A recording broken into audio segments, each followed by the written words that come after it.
Have you ever walked into your own home and felt like a stranger? Today, I'm sharing the most devastating Christmas of my life the night I discovered my own sister had betrayed me in the worst way possible. What happened next changed everything. This is my story. Chapter 1. The perfect escape plan. What's a leech like you doing here? Get out right now, or I'm calling the police. Those words came from my own sister's mouth in my living room, as she held my crystal wine glass filled with my vintage Cabernet Sauvignon, a bottle worth $3.500 that had been aging in my cellar for 8 years. But let me back up. My name is Margaret Sullivan, and I'm 42 years old. I built my luxury real estate empire from absolutely nothing, starting as a receptionist at a tiny brokerage in Denver, and clawing my way up through sheer determination, sleepless nights, and an iron will. 20 years later, I own Sullivan and Associates Real Estate, with offices in 3 states and a portfolio worth over $50 million. My mountain lodge in Breckenridge wasn't just a vacation home. It was my sanctuary. I'd spent 2 years designing every detail, from the hand-carved mahogany banisters to the floor-to-ceiling stone fireplace that took artisans for months to complete. The panoramic windows overlooked Quandary Peak, and on clear nights, you could see thousands of stars reflected in the frozen lake below. This particular Christmas Eve, I'd finally managed to carve out a week away from the chaos of year-end closings and client emergencies. No phone calls, no emails, just me, a stack of mystery novels, gourmet hot chocolate with peppermint schnapps, and the crackling fire I'd been dreaming about for months. I'd told absolutely no one about this trip. Not my assistant, not my business partners, and certainly not my family. I needed this. My therapist, Dr. Chen, had been warning me about burnout for 2 years. "Margaret, you can't pour from an empty cup," she'd said during our last session. "Take the time. Disappear if you have to." So I did. The drive up the private mountain road that December 24th should have been peaceful. Fresh snow blanketed the pine trees, and the afternoon sun cast everything in that magical golden glow. Christmas music played softly through my Range Rover speakers, Bing Crosby crooning about white Christmases.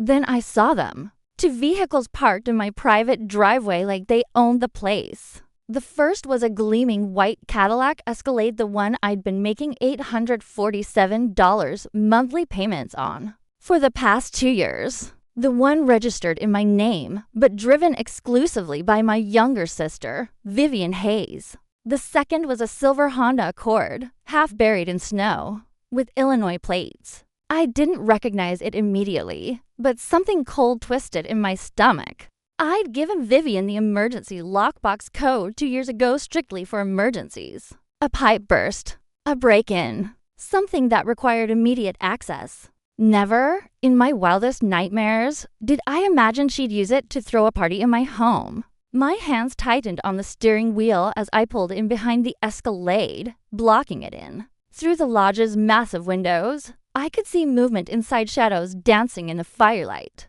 The unmistakable signs of celebration.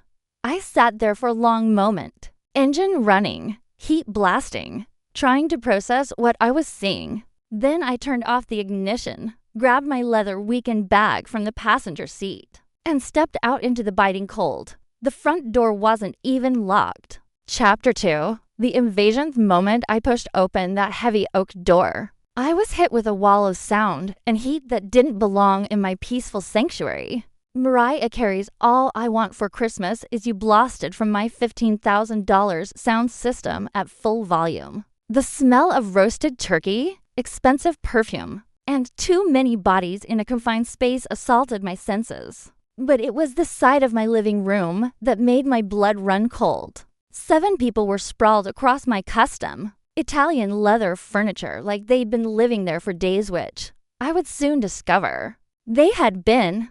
The coffee table I'd commissioned from a craftsman in Aspen was covered with the ruins of a feast. Turkey carcasses, empty champagne bottles, my champagne from my cellar, cheese rinds, and stains I didn't want to identify.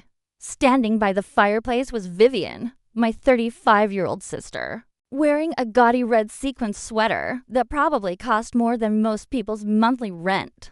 Her honey blonde hair was professionally styled, her makeup flawless, her manicured hand clutching that crystal wine glass, like it was a prop in her performance of successful woman. Lounging on my sofa was her husband, Brandon Hayes, a man I'd helped through 3 failed business ventures and countless temporary financial emergencies. He wore an ugly Christmas sweater featuring a reindeer in a compromising position, and his feet, in dirty socks, were propped up on my coffee table. But what made my heart stop was the family portrait. Above the fireplace, my parents' photo, the last one taken before my mother died of cancer 4 years ago, had been taken down and shoved behind the wood rack. In its place hung an enormous framed portrait of Brandon's parents, Leonard and Patricia Hayes, smiling at the camera like they owned the place. That's when I knew this wasn't a party. This was a takeover. The others in the room were clearly Brandon's family, his parents, his sister Bethany, her husband, and their 2 adult children. They were all wearing matching Christmas pajamas, like some twisted Norman Rockwell painting come to life. I stood in the doorway, snow melting from my boots onto the hardwood floors I'd had refinished just 6 months ago, and tried to comprehend the scene before me. Finally, Brandon noticed me. He pointed lazily in my direction, and someone mercifully turned down the music. His mother, Patricia, a woman in her late 60s with steel gray hair and too much costume jewelry, stood up with a bright, practiced smile. "Oh, you must be Margaret. You're back so much earlier than Brandon said you would be. How was your trip to Europe?" I felt my jaw clench. Europe. That's when Vivian emerged from the kitchen, wine glass in hand, her face flushed from alcohol and the heat of the fire. When she saw me, her expression transformed from mild surprise to pure irritation, like I was a door-toot or salesman who'd interrupted her favorite TV show. "What's a leech like you doing here?" she slurred, gesturing with the wine glass and nearly spilling it on my Persian rug. "Get out right now, or I'm calling the police." The room went silent. Even Mariah Carey seemed to pause mid-note. Chapter 3. The web of lies unravels. Patricia Hayes looked mortified. "Vivian, how could you speak that way to your sister, the one who so generously lent you this beautiful mountain lodge for the holidays?" And there it was, the lie laid bare. I felt something cold and sharp settle in my chest, not anger yet, but a crystalline clarity I usually reserved for difficult negotiations. "I don't recall lending it to anyone," I said quietly, but my voice carried in the sudden silence. "And I didn't go to Europe. This is my house." Leonard Hayes, a portly man with thinning hair and a whiskey tumbler in his hand, turned slowly to face his son. "Brandon, what is she talking about?" Brandon had gone pale as the snow outside. His mouth opened and closed like a fish gasping for air. "Yes, this is my house," I continued, setting my bag down carefully by the door. I slowly unbuttoned my wool coat, buying time to control my voice. "The deed is in my name. The mortgage is paid by me. Every stick of furniture, every glass of wine you've been drinking, every log in that fire, all mine." "That's ridiculous," Vivian started, but I cut her off with a look that had made hardened real estate developers back down in negotiations. "The police?" I smiled, and it wasn't a kind smile. "Yes, by all means. Please call them." For a brief moment, I saw something flicker in Vivian's eyes, fear, quickly masked by defiance. She snatched her phone from the table, her hands shaking slightly, whether from anger or alcohol or the dawning realization of what she'd done. I couldn't tell. "Fine. If that's what you want, I'll tell the police this woman is trying to ruin our family Christmas." As she fumbled with her phone, Bethany Hayes, Brandon's sister, a woman I'd met exactly twice before, pulled her children closer to her on the couch. The festive atmosphere had curdled into something ugly and tense. I stood perfectly still, hands in my coat pockets to hide their trembling. Not from fear, from rage so pure and cold it felt like power.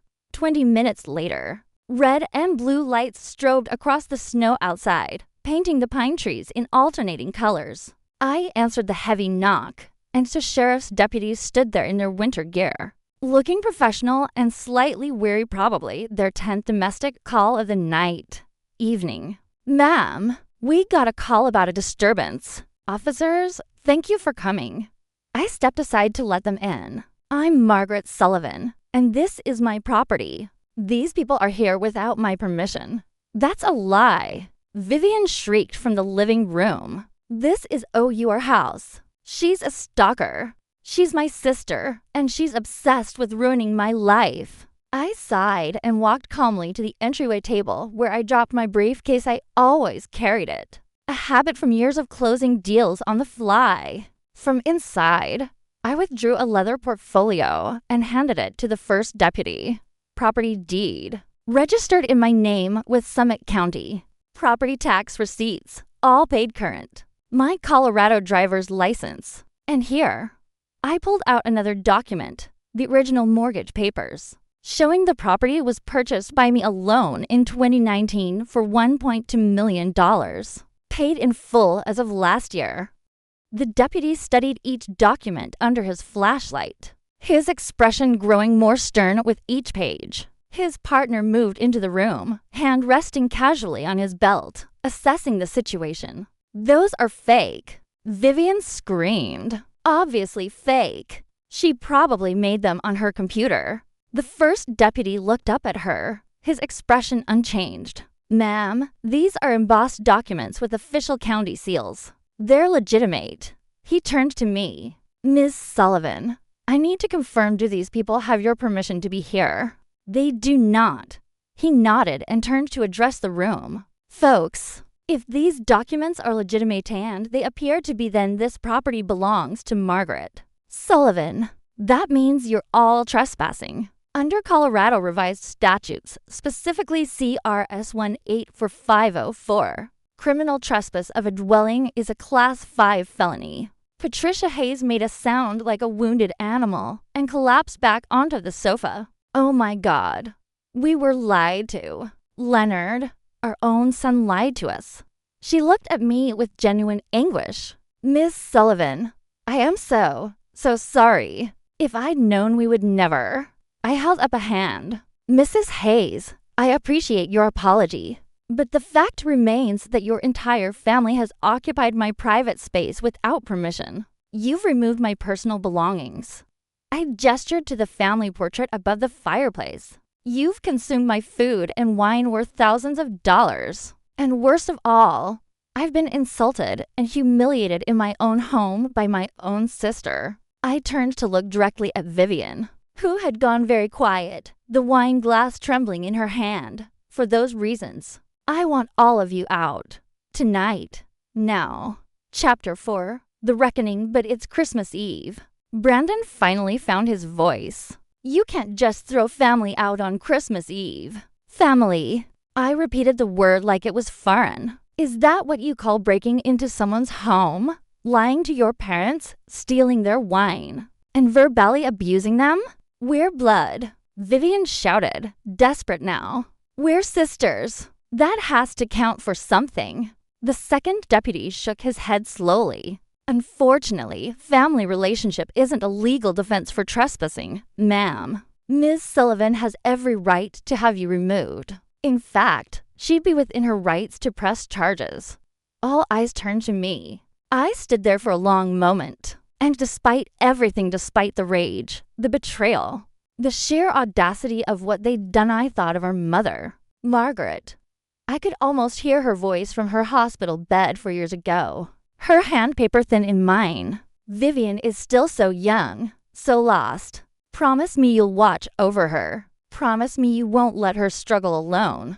I'd made that promise. I'd kept it for 4 years, through Vivian's impulsive marriage to Brandon, through his failed restaurant venture, through the temporary apartment I'd provided that had somehow lasted 3 years, through the car payments and the credit card bailouts and the endless excuses. But standing there in my violated sanctuary, looking at my sister's face not filled with remorse, But with entitlement and fury that I dared to disrupt her fantasy, I realized something. I'd been enabling a parasite. And parasites don't stop feeding until the host dies or cuts them off. Yes, I said clearly. I want all of them to leave immediately. The room erupted in chaos. Brandon's mother started crying.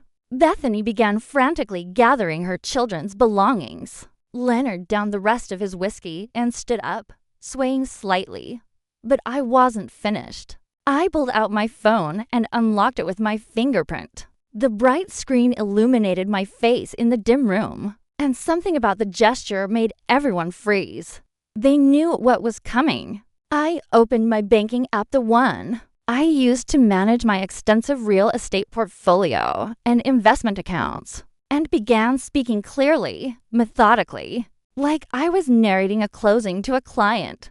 First, Vivian, the apartment you're living in on Larimer Street. You know, the one, the 2-bedroom with the mountain views, the renovated kitchen, the parking space. I didn't look up from my screen. Market rate for that unit is $2,800 per month. I've been charging you $600, barely enough to cover the HOA fees and property tax. I did that because I believed, foolishly, that it was my responsibility as your older sister to help you get on your feet. My finger hovered over the screen. That arrangement ends tonight. Effective immediately, your rent is now market rate. You'll receive an official notice from my property manager on Monday morning. You have 30 days to either pay the difference or vacate. I tapped the confirmation button. A soft chime echoed through the silent room. Vivian dropped her wine glass. It hit the stone hearth and shattered, red wine spreading across the white grout like blood. You can't, she whispered. I can. I am. I turned my attention to Leonard and Patricia. Mr. and Mrs. Hayes, the apartment you're currently living in on York Street, do you remember how you acquired it? Patricia's face had gone white. Leonard stared at his shoes. Let me remind you, 2 years ago, Brandon came to me saying you were about to be evicted from your previous residence. He said you were elderly, on fixed income, and had nowhere else to go.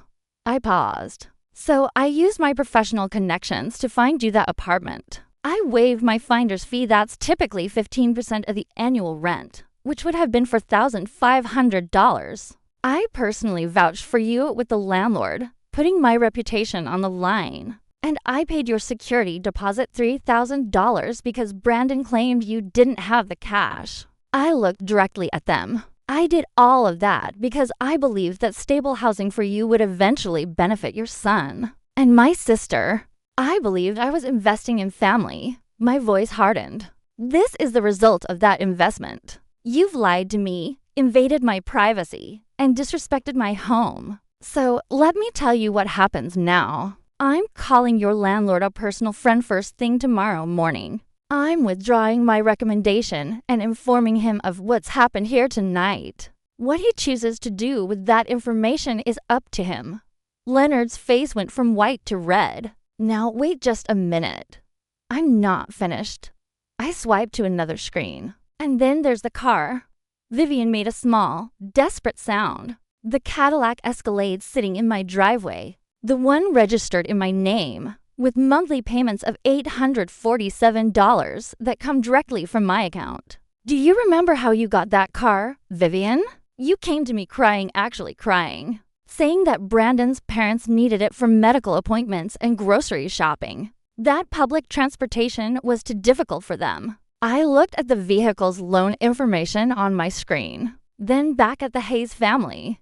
So I co-signed the loan. Actually, scratch that I'm the primary on the loan. Your name isn't even on it, Vivian. It's my car that I've been letting you use.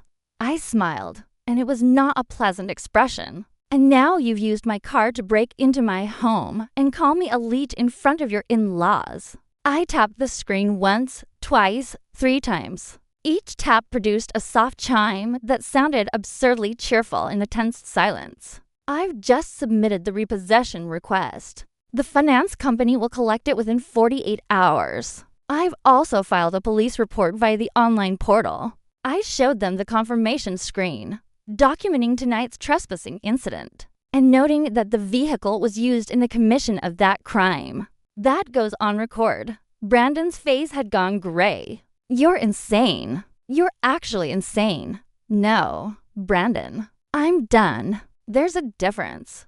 I locked my phone and slipped it back into my pocket. Let me make this very simple for all of you. Over the past 4 years, I have given Vivian and Brandon over $85,000 in direct financial support. That's a conservative estimate, not counting the value of my time, my professional advice, or my damaged reputation when their checks bounced. I counted off on my fingers. Rent subsidies, $52,000. Car payments, $20,000. The security deposit for the Haze, $3,000. The loan for Brandon's restaurant, that was never repaid, $8,000. Credit card bailouts, at least $5,000, and hundreds of smaller amounts. Gas money, groceries, emergency vet bills for dogs they shouldn't have bought in the first place.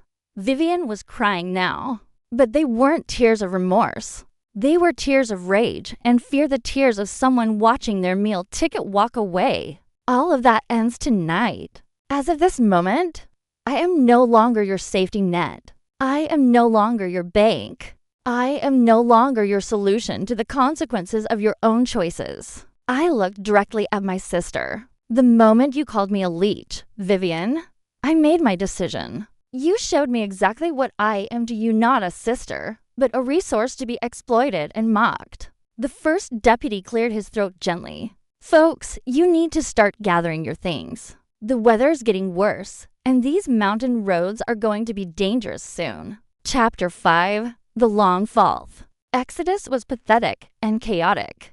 Bethany Hayes herded her. Adult children, a sullen 22-year-old son, and a 19-year-old daughter who'd been documenting the whole family Christmas on social media toward the guest bedrooms to collect their things. Patricia sobbed quietly while Leonard, who'd been drinking steadily throughout the evening, could barely stand straight. Brandon moved through the house like a ghost, mechanically collecting his belongings while carefully avoiding eye contact with everyone, especially his parents. The man had built a house of cards from lies, and it had collapsed spectacularly. But it was Vivian who commanded my attention. She stood frozen in the center of the living room, mascara running down her face, still clutching the stem of the broken wine glass.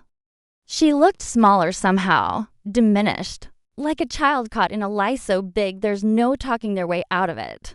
Officers, the second deputy said, addressing his partner, can you do a quick walkthrough? Make sure they're not taking anything that doesn't belong to them. Smart man. I hadn't even thought of that dot as the family scrambled to gather their things from various rooms. I walked slowly to the fireplace and carefully removed Brandon's family portrait. From above the mantel, I carried it to the front door and leaned it against the wall, face out, so they'd have no choice but to see it and take it on their way out. Then I retrieved my parents' photo from behind the wood rack. My mother's face smiled up at me, frozen in time, forever cancer-free in that moment. My father's arm was around her shoulders, his expression proud and content. It had been taken at my first major real estate closing, a $2 million commercial property. That had launched my career into the stratosphere. I'm sorry, Mom, I thought as I carefully wiped the dust from the frame and restored it to its rightful place. I tried. I really tried. But I can't keep your promise anymore. Natalie, please. I turned to find Vivian standing a few feet away, her voice cracking. She'd reverted to using my middle name, something she only did when she wanted something from me. Please think about this. It's Christmas. You can't just throw us out into a blizzard. We're family. We're blood. I studied her face, the face I'd known for 35 years, the face I'd seen at every holiday, every family gathering, every milestone. The face of the little girl who'd crawled into my bed during thunderstorms, who I taught to ride a bike, who I'd held when our mother died. But that's not who stood before me now. This woman was a stranger wearing a familiar mask. Family, I repeated softly. You keep using that word. I don't think it means what you think it means. We're sisters. She reached for my arm, but I stepped back. Biology doesn't equal family, Vivian. Family doesn't steal from you. Family doesn't lie to you. Family doesn't invite themselves into your home and then call you names when you object. I paused. And family damn sure doesn't destroy your peace while drinking your $3,500 wine. Her eyes widened. $3,000? How was I supposed to know it cost that much? You weren't supposed to be in my cellar at all. My voice finally rose, echoing off the vaulted ceilings. You weren't supposed to be in my house. You weren't supposed to lie to your in-laws and throw a party in my sanctuary and act like you owned the place. The deputies emerged from the hallway with Brandon and his family in tow, all of them loaded down with suitcases and shopping bags. Bethany's daughter was crying, probably because her social media followers were now witnessing her humiliation in real time. We're all clear, Ms. Sullivan, the first deputy said, though we did find these in the master bedroom closet. He held up a garment bag and shopping bags from high-end stores. Are these yours? I looked at Vivian, who had the grace to look ashamed. No, those are my sisters. She apparently went shopping with my credit card. The deputy's eyebrows rose. Your credit card? Without permission? Oh, that's a whole other crime. I said warily, but I'll deal with that through civil court. Right now. I just want them gone. As they filed toward the door, Patricia Hayes stopped in front of me. Despite everything, she looked genuinely remorseful. Ms. Sullivan, I truly am sorry. We had no idea. Brandon told us you'd invited us, that you were traveling for business and wanted the house used rather than sitting empty. We would never have come if we'd known the truth. I nodded. I believe you, Mrs. Hayes. But you raised the man who thought this was acceptable. You created the environment where this kind of deception was possible. So while I accept your apology, I also think you need to take a hard look at your son and ask yourself how he became someone who could do this. She flinched but nodded, tears streaming down her weathered face. Leonard, still drunk but slightly more coherent, paused at the door. For what it's worth, he slurred. You deserved better than this. You built something real. And he gestured vaguely at his son and Vivian. They're takers. Always have been. It was the most honest thing anyone had said all night. The second deputy turned to Brandon and Vivian. Mr. and Mrs. Hayes, I need to ask who's driving. We saw multiple empty wine and champagne bottles in there. Brandon and Vivian looked at each other, then at the floor. Dad hasn't been drinking. Brandon muttered. He can drive us. The deputy looked skeptical. Sir, have you had anything alcoholic to drink tonight? Leonard drew himself up with as much dignity as a drunk man can muster. I had 2 whiskeys about 3 hours ago. I'm fine to drive. I'm going to need to do a field sobriety test before I can let you leave with all these people in your vehicle. As the deputies took Leonard outside to assess his fitness to drive, I stood in the doorway, watching the chaos of their departure with detached fascination. This was my life for the past 4 years, managing their crises, solving their problems, bailing them out of situations they created. No more. Vivian tried one last time. As they were loading into Leonard's Honda Accord, 7 people crammed into a car. Meant for 5, she broke away and ran back to the door.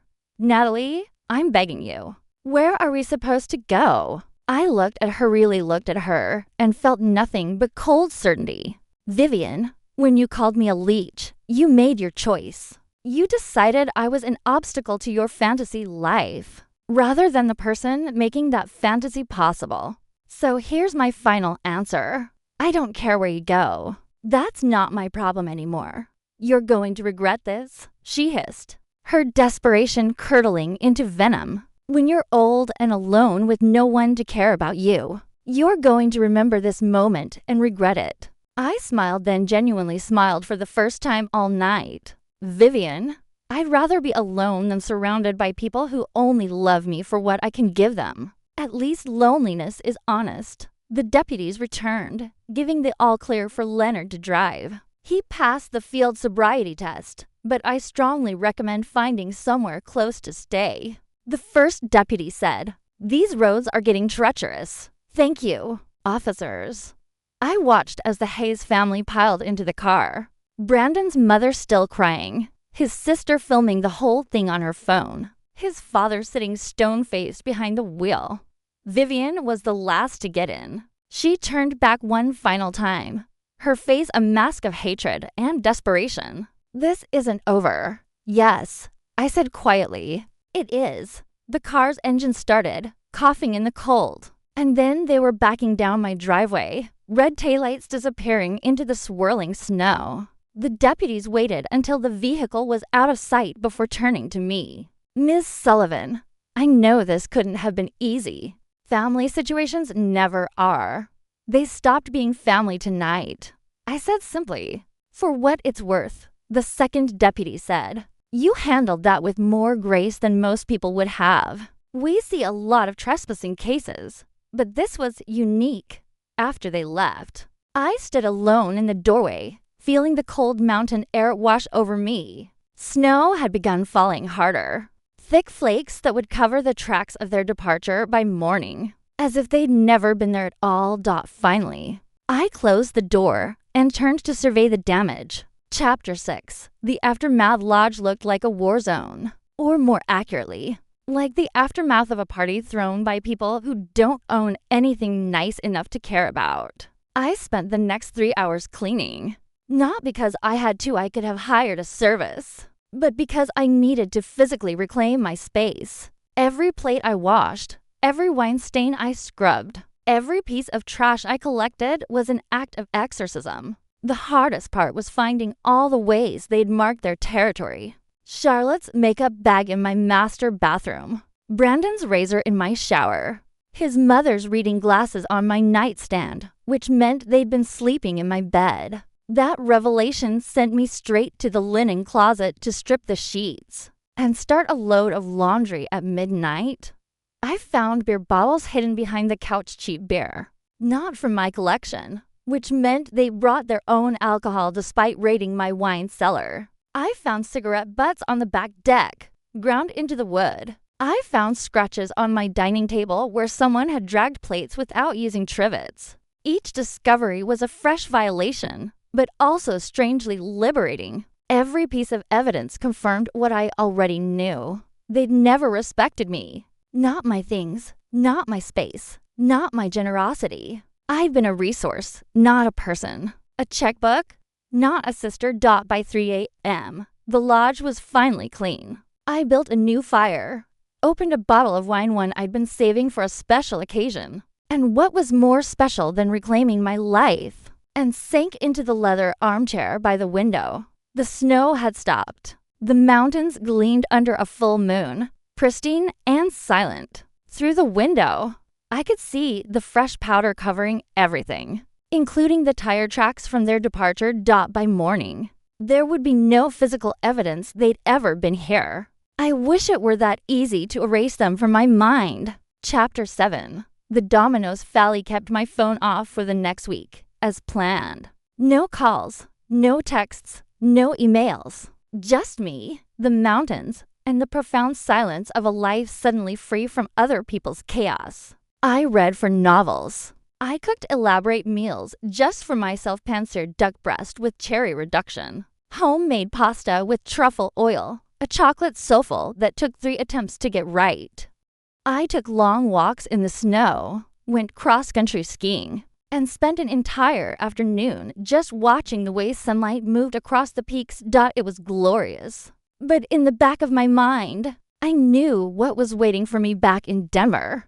The consequences I'd set in motion that Christmas Eve would be playing out in real time, and there was no stopping them now. I finally turned my phone back on when I returned to my downtown penthouse on January 2nd. It exploded with notifications, dozens of calls, hundreds of texts, voicemails that probably contained some combination of pleading, threatening, and blaming. I deleted them all without listening. What mattered were the official communications. And there were plenty of those. From my property manager, Margaret. Attempted to contact V. Hayes regarding rent arrears and new lease terms. No response to calls, emails, or certified letter. Proceeding with 30-day notice to quit. Will file for eviction if necessary. From the auto finance company, vehicle recovery completed January 1st at 6:47 a.m. From address on York Street. No confrontation with borrower. Vehicle in good condition. Accounting department will contact you regarding final settlement. From my accountant. Reviewed the credit card statements you forwarded. Charges made by V. Hayes total $12,347 from November through December. All purchases made without authorization. I recommend we pursue this legally. Also, the IRS will classify your previous loans to Hayes as gifts, which could have tax implications. We need to discuss. The most interesting email came from Leonard Hayes. The subject line reads simply, "An apology.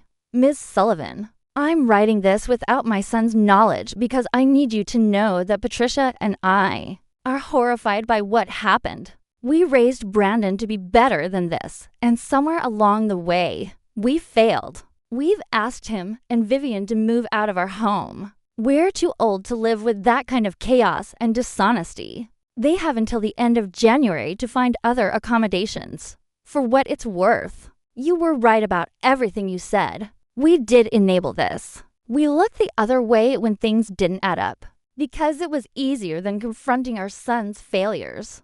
We don't expect forgiveness, but we wanted you to know we're sorry."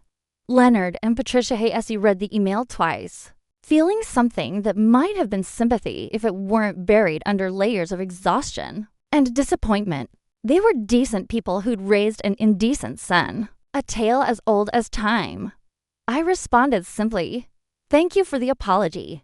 I wish you both well. Take care of yourselves."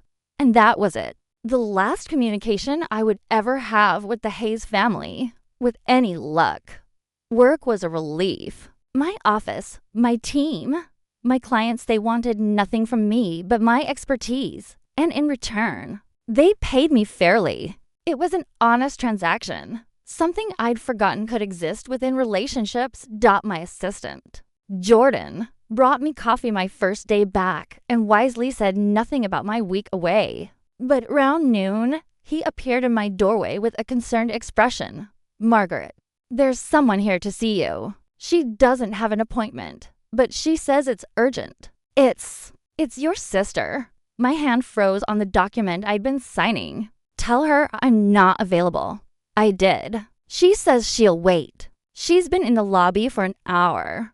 I set down my pen and looked out the window at the Denver skyline. Somewhere out there, my sister was sitting in my lobby, probably rehearsing whatever sob story she'd concocted to try to win me back. "Call building security," I said calmly. "Have them escort her out. And Jordan, add her to the building's banned visitor list. She's not to be allowed past the lobby again." Jordan nodded, clearly relieved he wouldn't have to deal with a scene. Understood. 10 minutes later, my office phone rang. I didn't recognize the number, but something made me answer. "You can't keep avoiding me forever." Vivian's voice was tight with anger. "We need to talk." "No, we don't." I kept my tone professional. The same voice I used with difficult clients. Everything that needed to be said was said on Christmas Eve. "There's nothing left to discuss. Brandon left me," she blurted out, and I heard the crack in her voice. "His parents kicked us both out, but then he just left. Took his stuff while I was at the grocery store and moved in with some friend from college. He won't return my calls. Margaret, I have nowhere to go." I felt nothing. Not satisfaction, not pity, not even curiosity. Just a vast, echoing emptiness where my sisterly concern used to live. "That sounds difficult," I said neutrally. "I'm sure you'll figure something out. I'm staying at a Motel 6. Her voice rose to a shriek. "Do you know what it's like? The walls are paper thin. There are stains on the carpet. And I can't afford to stay there more than a few more nights. Then I suggest you get a job. The silence on the other end was so profound I almost thought the call had dropped. A job? She finally repeated, like I'd suggested she sprout wings and fly to Mars. I haven't worked in 6 years. Who's going to hire me? The same places that hire millions of other people who need money, Vivian. Restaurants, retail stores, coffee shops. You have a college degree, use it. Apply for administrative positions. Update your resume. Do what everyone else does when they need income. You're enjoying this? She hissed. You're enjoying watching me suffer. I'm not enjoying anything. I'm just no longer preventing you from experiencing the natural consequences of your choices. I glanced at my computer screen, where an email from a client was waiting. Now, if you'll excuse me, I have actual work to do. Mom would be ashamed of you. The words hit their mark. She knew they would, but I'd been expecting them. I'd had time to prepare.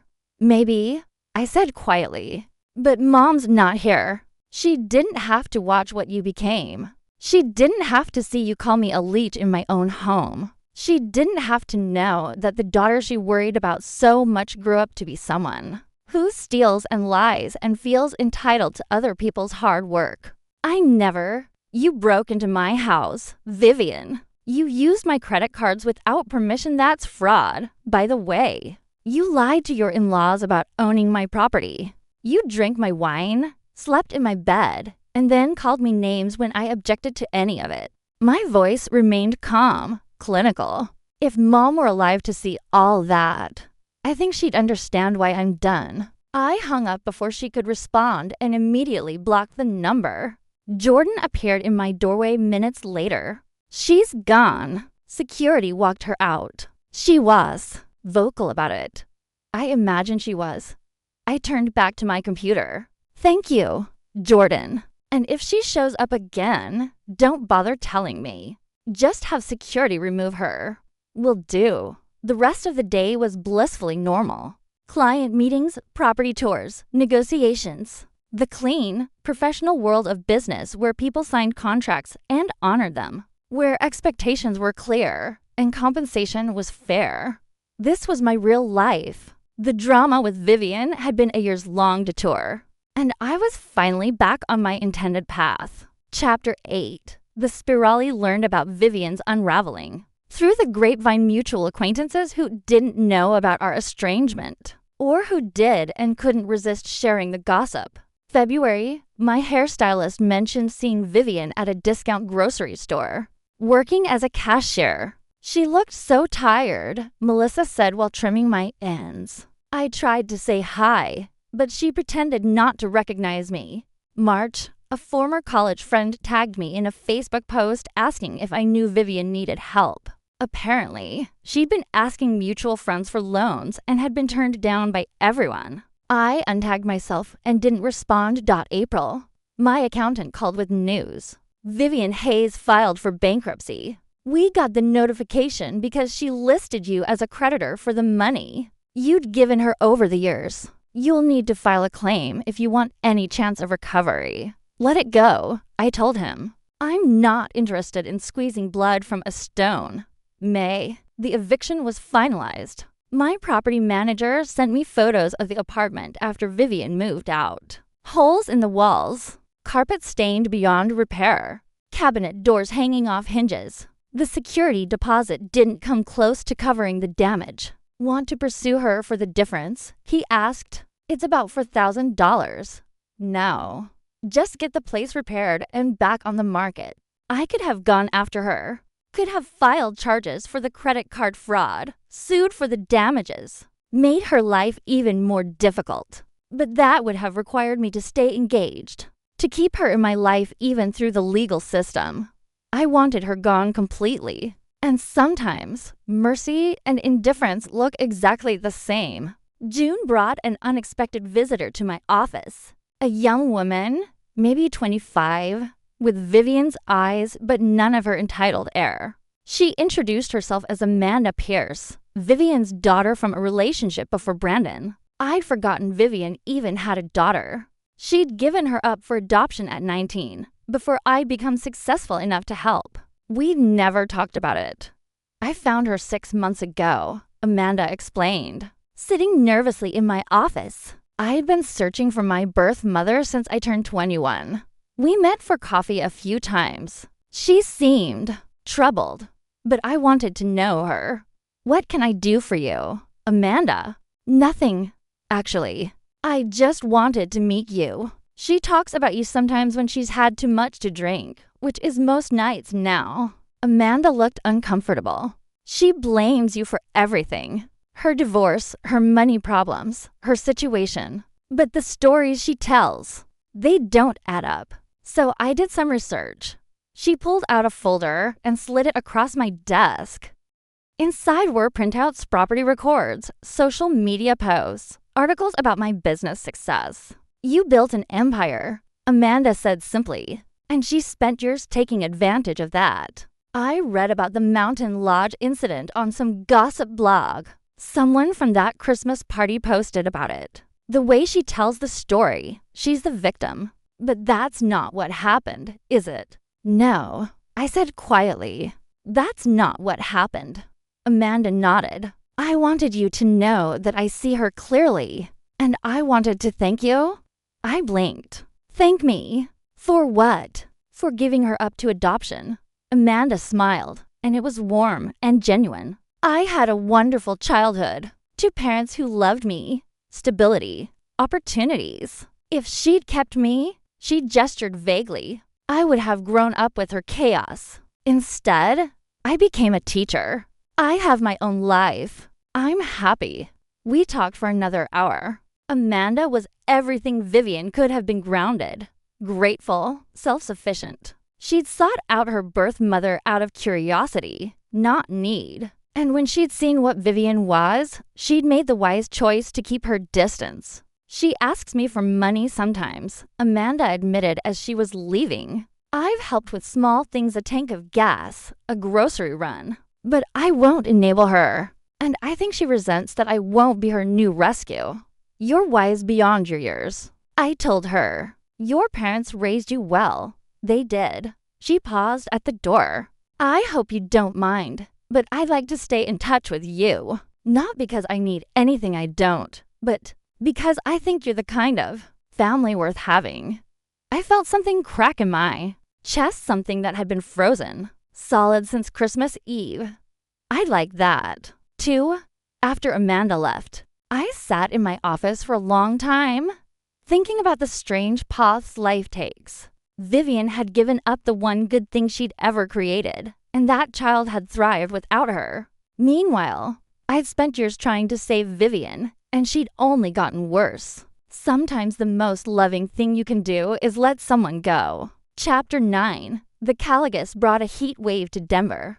My air-conditioned penthouse was a refuge from the brutal temperatures, and I'd taken to working from home more often, enjoying the peace and the view. I was reviewing contracts for a major commercial deal when my phone rang. Unknown number, local area code. I normally wouldn't answer, but I'd been expecting a call from a potential client. Margaret Sullivan.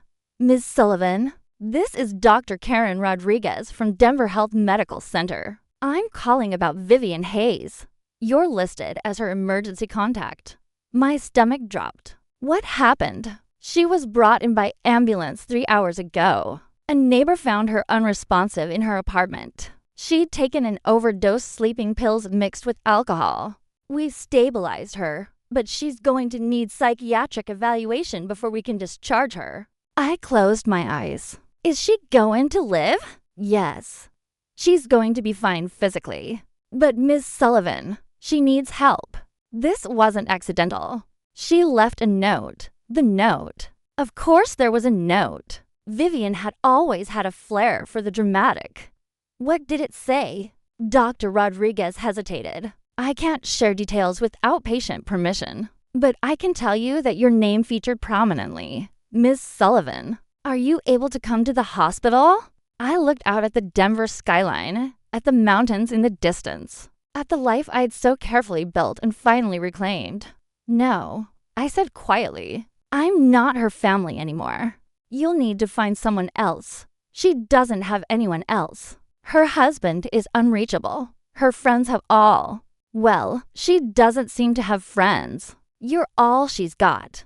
Then she has nothing. I'm sorry, doctor, but I can't help her. I tried for years, and all it did was enable her self-destructs. She needs professional help, not a safety net to catch her fall one more time. Ms. Sullivan, doctor, I need you to understand something. Vivian Hayes is an adult woman who has spent years making choices that led her to this moment. She chose to steal from me, to lie to her family, to live beyond her means and expect others to cover the difference. She chose to drink herself into debt and blame everyone else for her problems. I paused, and now she's chosen this. I feel sorry for her, truly. But I am not responsible for saving her from herself. Not anymore. There was a long silence. Finally, Dr. Rodriguez spoke, her voice softer. I understand. It's not my place to judge, but I do need to update her emergency contact information. Who should I list instead? Try her ex-husband's parents, Leonard and Patricia Hayes, if they won't take the call. Then I suppose she'll have to go through the social worker system. All right. Thank you for your time, Ms. Sullivan. After I hung up, I sat very still. I waited for the guilt to come, for the voice of my mother telling me I'd broken my promise. I waited to feel like a monster for abandoning my sister in her darkest hour. But all I felt was tired and certain. I'd set myself on fire to keep Vivian warm for years, and she'd never once appreciated the burn. At some point, self-preservation isn't selfish, it's survival. I deleted the call from my history and went back to my contracts. Chapter 10, the visa 3 weeks later. I was back at the mountain lodge. Early September in the Rockies is magical, the aspens turning gold, the air crisp and clean. The tourists mostly gone.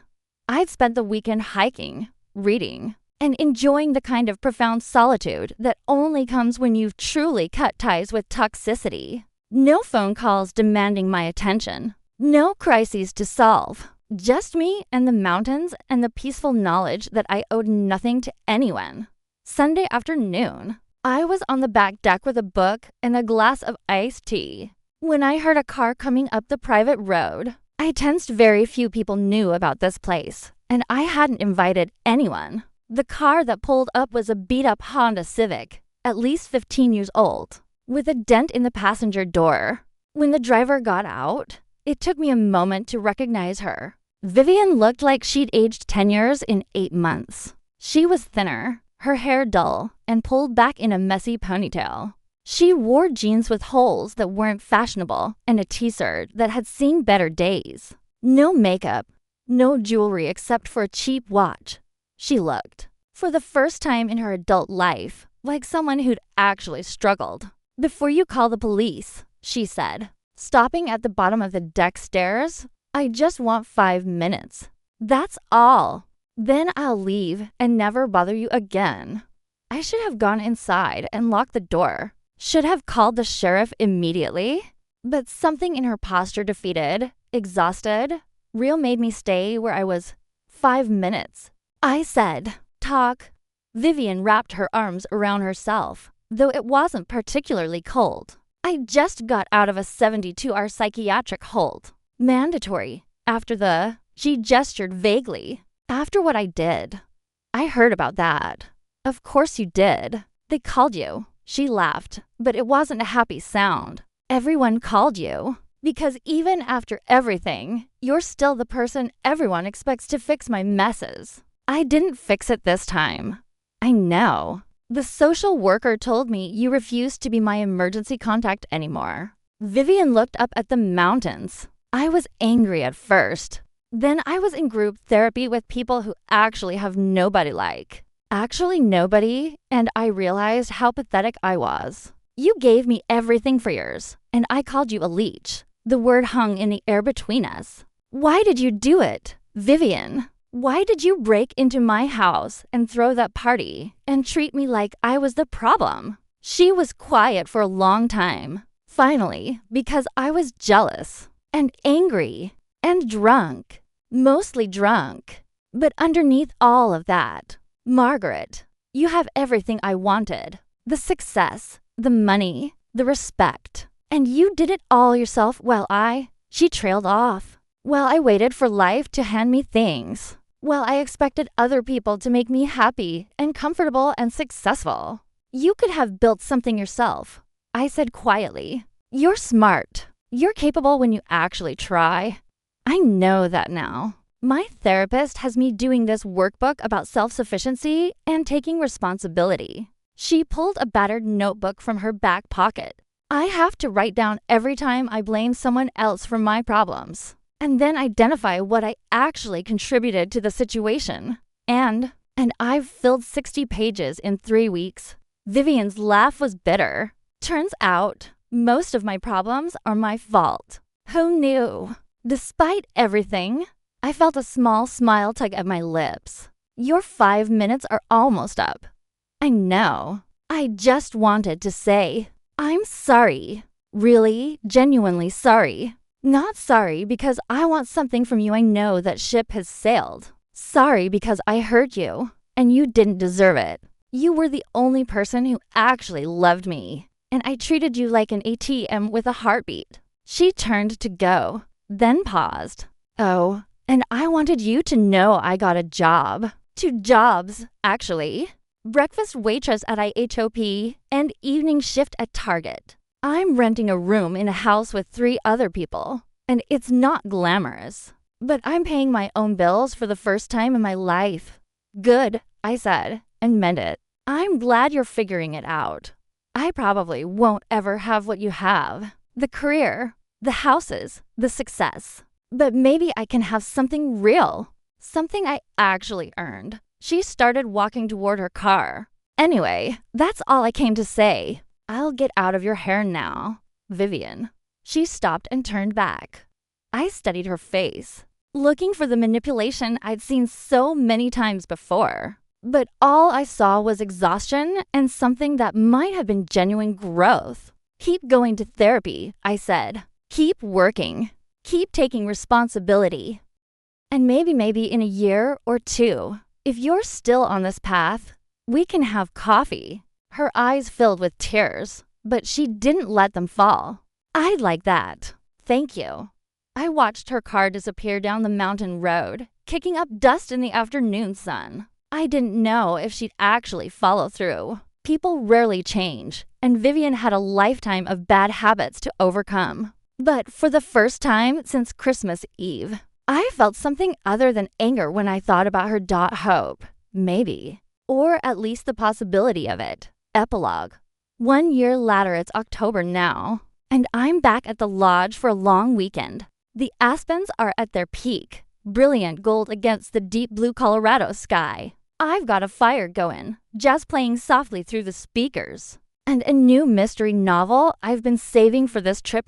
My phone buzzes with a text. It's from Amanda, Vivian's daughter. We've met for lunch a few times over the past year, and she's become something like the sister I always wished Vivian could be. Dinner next Thursday? There's someone I want you to meet, my fiancé. Also, update on V. She completed her year in therapy and got promoted to assistant manager at Target. Baby steps, but she's doing it. I smile and text back that I'd love to meet her fiancé. Another text comes through, this one from an unknown number. I almost delete it, but curiosity wins. Hi, Margaret. It's Vivian.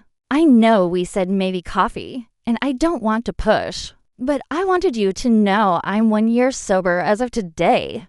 Got my chip at AA this morning. I'm not asking for anything, just wanted to share with someone who might understand what this means. Hope you're well. There's a photo attached, Vivian holding a bronze coin, standing next to a woman who must be her sponsor. She looks healthy. Older? Yes, but healthy real. I look at that photo for a long time, thinking about the twisted path that brought us here, about the sister I lost and the person she might be becoming, about the years I spent enabling her and the months of silence that followed. I think about my mother's last request and how I interpreted it wrong for so long. She didn't ask me to save Vivian. She asked me to support her so she wouldn't go astray. But sometimes the most supportive thing you can do is let someone fall. Let them hit bottom. Let them learn that actions have consequences and that the world doesn't owe them anything. I type out a response. Congratulations on your sobriety. That takes real courage and commitment. I'm proud of you. Maybe we can have that coffee soon. No expectations, just to people catching up. Let me know when you're ready. I hit send and set my phone aside. Outside, the sun is setting behind the peaks, painting everything in shades of orange and purple. The lake below reflects the sky like a mirror. Somewhere in the forest, an owl hoots, calling to its mate. This lodge, this sanctuary I built with my own hands and defended with such ferocity last Christmas. It's finally peaceful again. The ghost of that night has been exorcised, replaced by quiet evenings and the knowledge that I chose myself. And that choice saved my life. I don't know if Vivian and I will ever be close again. I don't know if trust, once shattered so completely, can ever be fully repaired. But I know that I'm no longer responsible for her happiness, her success, or her survival. I'm only responsible for my own. And sitting here in my mountain lodge, wine glass in hand, fire crackling, mountains standing eternal guard outside my windows, I realize that I've built something better than a family held together by obligation and resentment. I've built a life worth living, one that's entirely, beautifully, peacefully mine. The doorbell rings an unexpected sound in this isolated place. I check the security camera on my phone and see Amanda standing there with a bottle of wine and a warm smile, her fiancé beside her. Surprise! She calls toward the camera. We were driving back from hiking and thought we'd stop by. Hope that's okay. I smile a real smile that reaches my eyes and go to open the door. Because this is what family should feel like. Not obligation, not guilt, not endless need. Just people who genuinely enjoy each other's company. Who show up because they want to, not because they need something. I open the door wide and welcome them into my sanctuary. The mountain standing witness as I finally, truly, begin again. Final reflection. People always ask me if I regret what I did that Christmas Eve. If I regret cutting off Vivian, repossessing the car, evicting her from the apartment. If I regret refusing to come to the hospital when she needed me most. The answer is no. Not for a single moment. Because here's what I learned. Loving someone doesn't mean destroying yourself to save them. Supporting someone doesn't mean enabling their worst instincts. And being family doesn't give anyone the right to abuse your generosity and mock your sacrifice. I spent years being Vivian's safety net. And all I did was teach her that she'd never have to learn how to fly. Or more accurately, that she'd never have to learn how to walk on her own 2 feet. When I finally stepped back and let her fall, it was the kindest thing I could have done. For both of us. She got the chance to discover her own strength. And I got my life back. My mountain lodge isn't haunted by that terrible Christmas anymore. It's just a beautiful place where I go to remember who I am when I'm not being everything to everyone else. It's where I learned that sometimes the most loving thing you can say is no. And sometimes the best thing you can do for family is let them go. I don't know what the future holds for Vivian and me. Maybe we'll rebuild something new. Maybe we won't. But either way, I'll be fine. Because I finally understand what my mother really meant when she asked me to watch over Vivian. She didn't mean sacrifice myself. She meant guide her when possible, support her when healthy, and let her go when necessary. I've honored that promise. Finally, in the only way that actually matters. And now, as I sit in my sanctuary with people I choose to love and who choose to love me back, I know I made the right choice. The mountains stand eternal outside my windows. The fire crackles with its ancient rhythm. And I am finally, completely, wholly free.